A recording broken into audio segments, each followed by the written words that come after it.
In 2015, we started My Job Depends on Ag with the hopes that we could reach our consumers.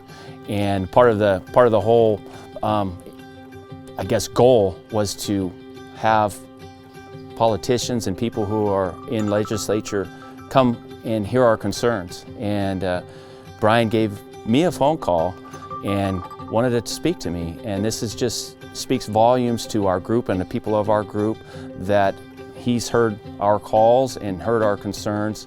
And as a third-generation farmer, for him to come out here and visit me and talk about my concerns as a potential candidate for governor, maybe the first farmer ever in this state, I think is a unique opportunity for us. And I think there's no better time in our country too, but our state, to where a guy with common sense leadership can solve some not so complex problems. They just need some common sense solutions and we get this fixed. You know, one of the things that's excited me about Brian is I don't see a lot of people that are running for office that have made the connection what we're facing with in California, water and our forest. And our timber industry is part of our agriculture community here in the state.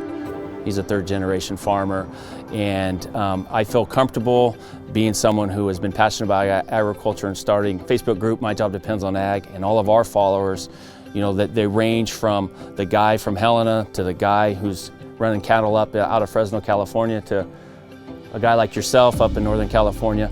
And you know, I think Brian understands the enormity of agriculture, of course, but I think that experience in this industry, and I think the state desperately needs somebody who understands the complexity of the agriculture industry and the prices and inflation. I'm going to support Brian 100%. I'm going to donate some money to his campaign, and I urge all of us here at My Job Depends on Ag to do the same. Well, we thank you for taking the time to take us around your farm and show us what you do here, and you know, and what your neighbors do as well. I know that part of My Job Depends on Ag is sharing what we all do, and what we do in Northern California, the Central Valley, and Southern California, in the forest. And we look at this opportunity. It's probably once in a lifetime where we actually have somebody who's spent 10 years in the legislature actually running now for office, and I think the timing is right. I think that with inflation and with we see the cost of food going up and crime in California, that people are ready for something different, and the common sense approach that those of us in ag do every day